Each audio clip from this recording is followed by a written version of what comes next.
Hello दोस्तों, मैं हूं मनोज कुमार। आप सभी का एम के स्टडी चैनल में हार्दिक स्वागत है। आज हम पढ़ेंगे क्लास 10 में दूसरा लेसन अम्ल, क्षार तथा लवण। अम्ल क्या होता है, क्षार क्या होते हैं, लवण क्या होते हैं, आज हम इसके बारे में जानेंगे। तो सबसे पहले हम जानते हैं आज अम्ल क्या होता है। अम्ल वह पदार्थ जो जलीय विलयनों में वियोजित होकर केवल हाइड्रोजन आयन देते हैं तथा हाइड्रोजन आयन के अतिरिक्त कोई धन आयन नहीं देते हैं, अम्ल कहलाते हैं। ठीक है, इसका मतलब समझ में आ रहा है कि जैसे हमको कोई घोल दिया है, हमको पता नहीं कि इसमें क्या है, तो अगर उस घोल को क्या करें, उसमें उसमें मतलब क्या करें, वियोजित होकर उस विलेन जो हमारा बना रहे उसमें जो वियोजित हो जाए और उसमें से हाइड्रोजन आयन हमको केवल मिले। तो हाइड्रोजन आयन मिले, इसके सिवा कोई दूसरा आयन न मिले, तो इसका मतलब क्या है, वो अम्ल है। ठीक है, और ये कितने प्रकार का होता है, ये दो प्रकार का होता है, एक प्रबल और दूसरा दुर्बल अम्ल होता है। ठीक है, तो यहां तक अम्ल के बारे में आप लोग को समझ में आ गया कि अम्ल दो प्रकार के होते हैं, एक प्रबल और दूसरा दुर्बल होते हैं। ठीक है,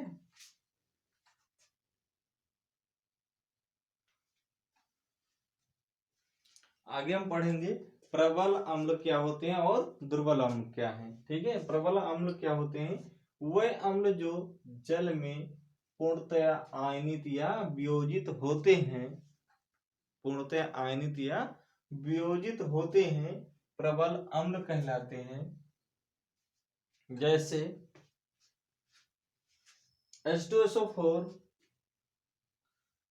HCl और HNO3। ठीक है, ये क्या है, ये प्रबल, ये क्या है, प्रबल अम्ल है। और दुर्बल अम्ल कौन होते हैं, इसकी डिफिनेशन क्या लिखेंगे हम, वह अम्ल जो जल में पूर्णतः आयनित या वियोजित नहीं होते हैं, दुर्बल अम्ल कहलाते हैं। जैसे HCN, CH3, COOH, HCOOH। ठीक है, ये क्या है, हमारे दुर्बल अम्ल है। तो इनका नाम क्या है, इसको पढ़ेंगे हाइड्रोजन साइनाइड। ठीक है, और इसको पढ़ेंगे एस्टिक अम्ल और इसको फार्मिक अम्ल। ठीक है, और ये देखो अम्लों के जलीय विलयन में आपेक्षिक प्रबलता का क्रम सबसे पहले HCl का है, फिर HNO3 का है, फिर H2SO4 का है, फिर एस्टिक अम्ल का है, फिर फार्मिक अम्ल का, उसके बाद हाइड्रोजन साइनाइड अम्ल का है। ठीक है, तो ये चीज समझ में आ रहा है ना कि अम्ल में प्रबलता, दुर्बलता और उनके कर्म। ठीक है, उसके क्रम भी पता हो गया हमको कि कौन से कैसे क्रम पे चलता है, क्योंकि पेपर में कभी कभी इनका क्रम पूछ लेता है। ठीक है, तो ये क्रम को अच्छे से याद रखना, ताकि आपके पेपर के लिए भी बहुत इंपॉर्टेंट है। ठीक है,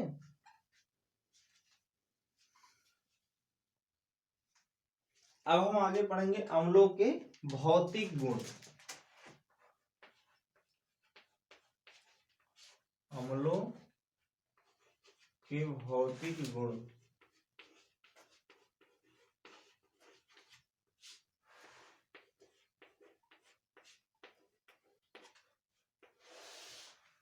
इसमें नंबर एक, यानी कि इनके क्या होते हैं, निम्नलिखित भौतिक गुण होते हैं। नंबर एक, अम्ल स्वाद में खट्टे। अम्ल कैसे होते हैं, अम्ल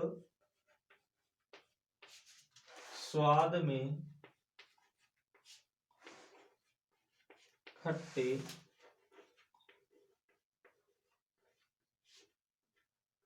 तथा जल में विलेय होते हैं, तथा जल में विलेय होते हैं।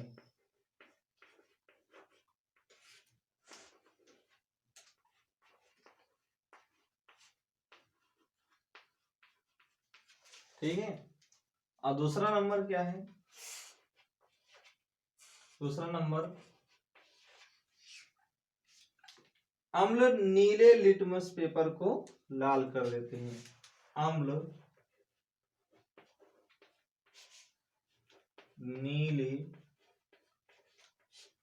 लिटमस पेपर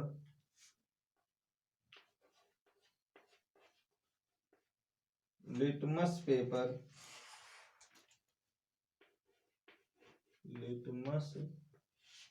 पेपर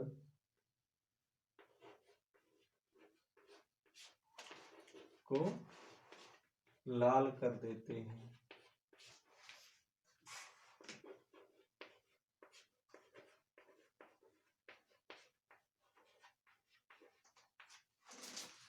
आगे तीसरा नंबर है अम्लों की प्रकृति संक्षारक होती है। अम्लों की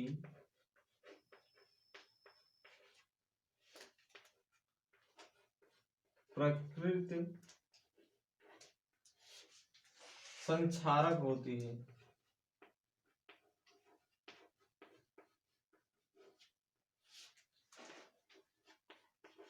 संक्षारक होती है। इनकी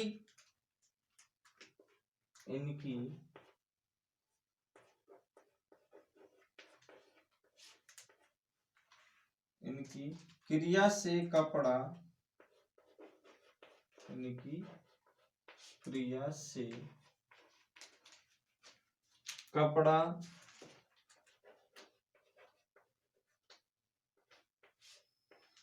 लकड़ी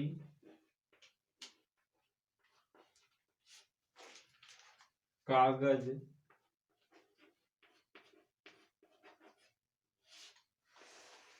त्वचा आदि नष्ट हो जाते हैं। आदि नष्ट हो जाते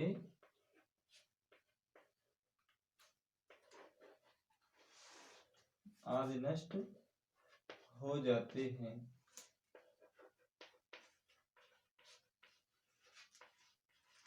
समझ में आ रहा है यहां तक? तो ये तो रहे इसके भौतिक गुण यानी कि अम्ल कैसे होते हैं? स्वाद में खट्टे होते हैं। अम्ल को पहचाने कैसे? एक पेपर आता है जिसको कहते हैं लिटमस पेपर।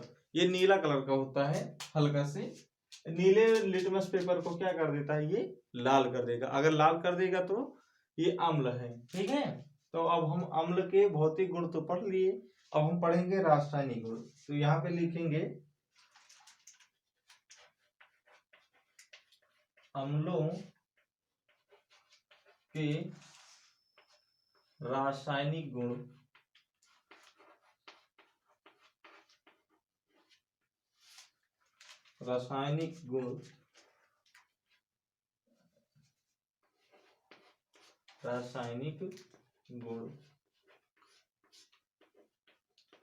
इनके क्या होते हैं? निम्नलिखित रासायनिक गुण होते हैं। ठीक है, तो इसमें पहला पढ़ेंगे धातु के साथ अभिक्रिया।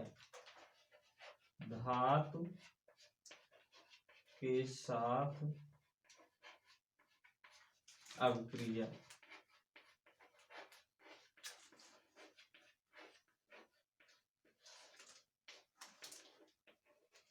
ठीक है, तो अम्ल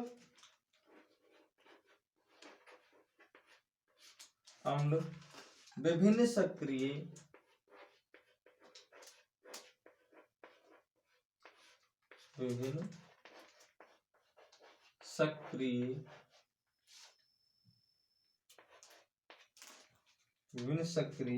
धातुओं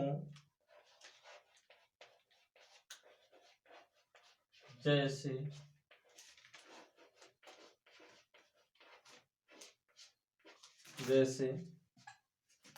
जिंक,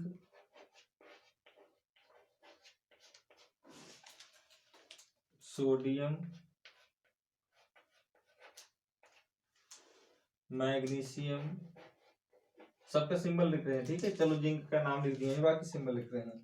आदि से क्रिया द्वारा हाइड्रोजन गैस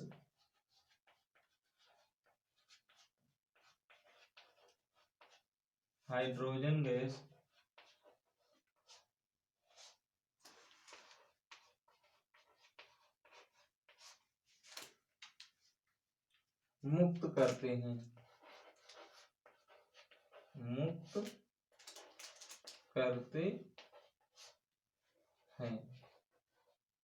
ठीक है। तो समझ में आ रहा है ना।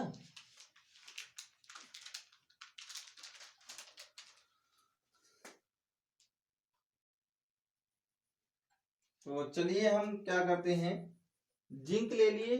चलो यहाँ हल्का सा जगह यही हम लिख देते हैं। जैसे हमने जिंक ले लिया, Zn plus H2SO4।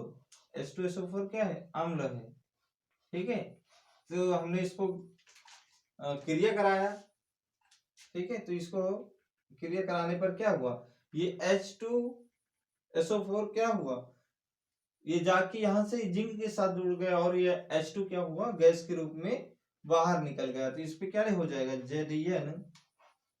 ZnSO4 plus H2, ठीक है। और ये क्या है, हाइड्रोजन गैस। इसका नाम ZnSO4 का जिंक सल्फेट, ठीक है। इसका क्या नाम है, जिंक सल्फेट। आगे हम क्या पढ़ेंगे, धातु कार्बोनेटों तथा धातु हाइड्रोजन कार्बोनेट के साथ अभिक्रिया। तो ये क्या होता है, धातु लिखेंगे अम्ल, धातु कार्बोनेट तथा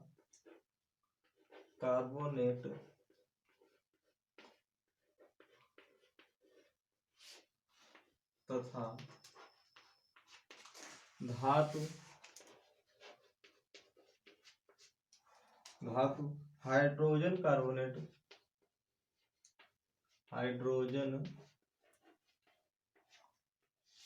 कार्बोनेट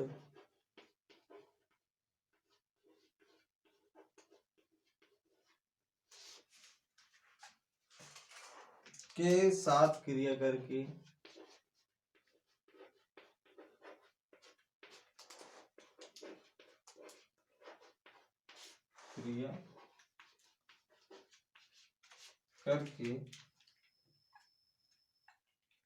कार्बन डाइऑक्साइड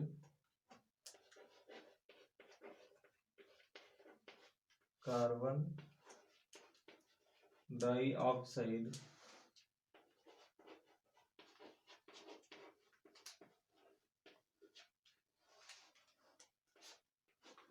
डाइऑक्साइड उत्पन्न करते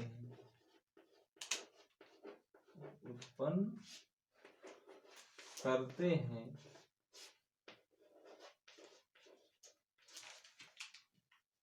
ठीक है। तो चलिए एग्जांपल से हम समझ सकते हैं। जैसे कैल्शियम कार्बोनेट ले लें, CaCO3 प्लस HCl, इसको गर्म करते हैं। तो देखो ये तो पहले ये कार्बन डाइऑक्साइड में टूटेगा और ये HCl क्या कर देगा, यहाँ पे जाके ऐड हो जाता है। तो CaCl2 प्लस CO2 प्लस जल, ठीक है, प्लस जल के रूप में प्राप्त होता है, ठीक है। इसका नाम कैल्शियम क्लोराइड है, इसका नाम कैल्शियम कार्बोनेट, ठीक है। जिसका नाम ना पता हो उसका नाम लिखते रहे। चलो हम यही लिख देते हैं, कैल्शियम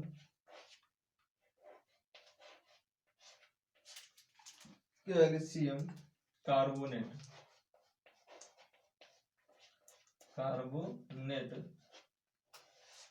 इसका नाम कैल्शियम क्लोराइड है,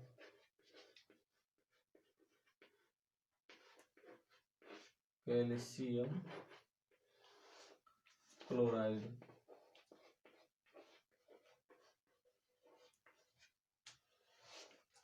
ठीक है। समझ में आ रहा है ना।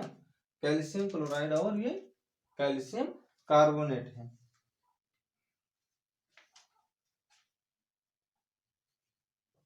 आगे हम पढ़ेंगे धातु ऑक्साइड के साथ अभिक्रिया। तो यहां लिखेंगे अम्ल। अम्ल कुछ धातु ऑक्साइडों के साथ,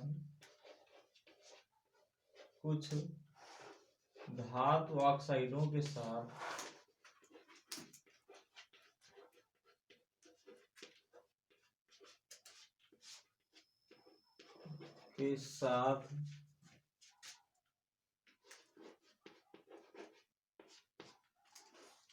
क्रिया करके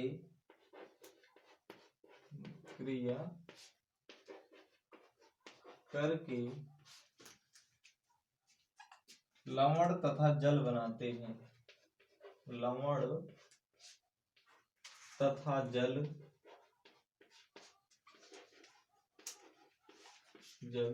बनाते हैं।